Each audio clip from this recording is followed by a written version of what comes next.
श्री सीताराम। श्रीमद् भगवत गीता अध्याय 2 श्लोक क्रमांक 70।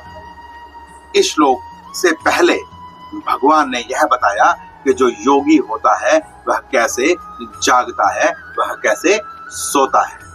योगी अपनी इंद्रियों को विषयों से कैसे हटाता है, वह किस प्रकार कर्म करता हुआ भी उसमें लिप्त नहीं होता।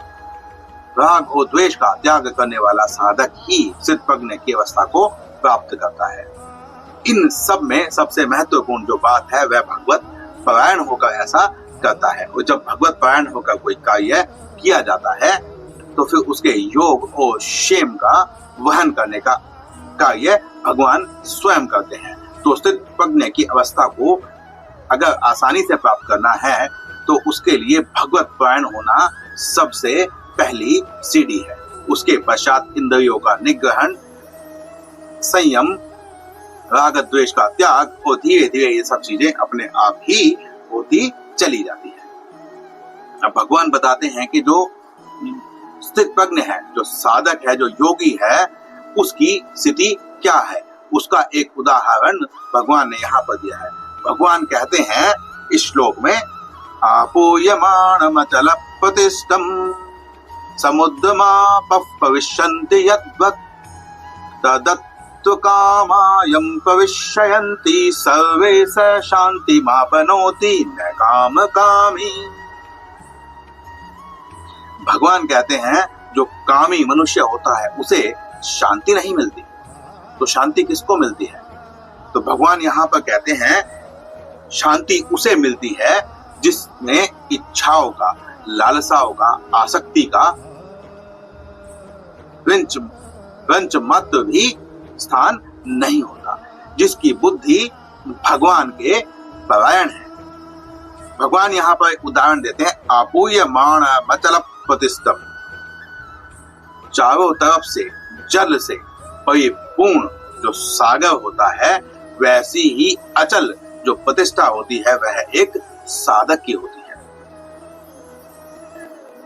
जिस प्रकार चारों तरफ से नदियां समुद्र में गिरती है परंतु समुद्र को शुद्ध नहीं करती है, समुद्र में कोई विकार उत्पन्न नहीं करती है, नदियों के गिरने से समुद्र में बाढ़ नहीं आती है, उसी प्रकार जो योगी होता है वह उसके सामने चाहे कितने भी विषय आ जाए परंतु वह उन विषयों में ना लिप्त होता है, ना उसमें आसक्ति रखता है, ना उससे राग या द्वेष करता है।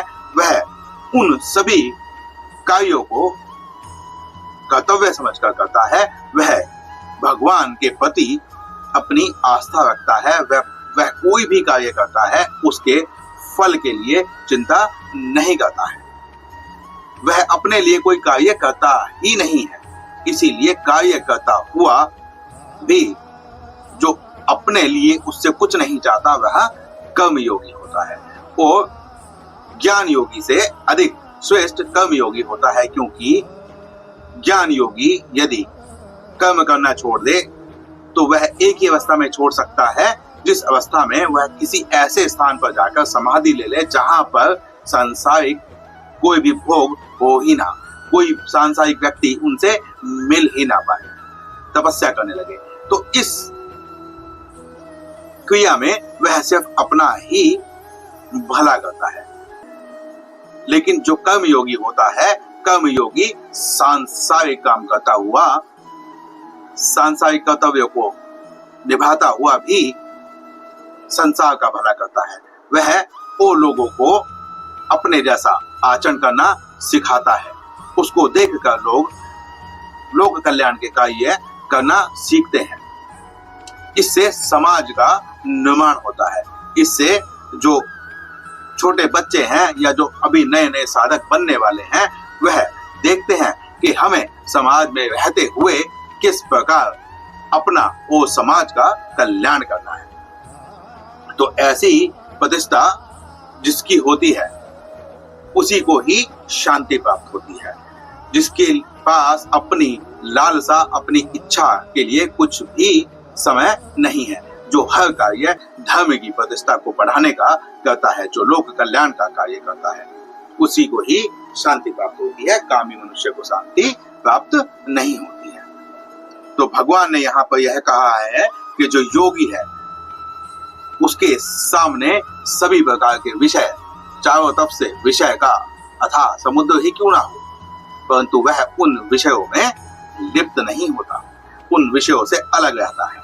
अब हम एक बात को कहते हैं कि जो स्थितप्रज्ञ योगी होता है वह भगवान की शरणागति प्राप्त कर चुका होता है, तो उसके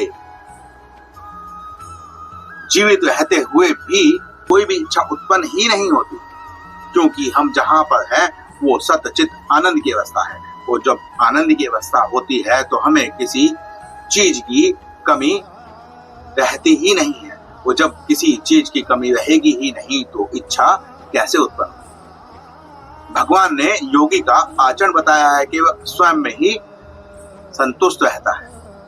तो जो स्वयं में संतुष्ट है उसके पास इच्छाएं कहां से आएंगी? जिस प्रकार समुद्र कभी यह इच्छा नहीं करता कि नदियां उसमें आकर गिरें,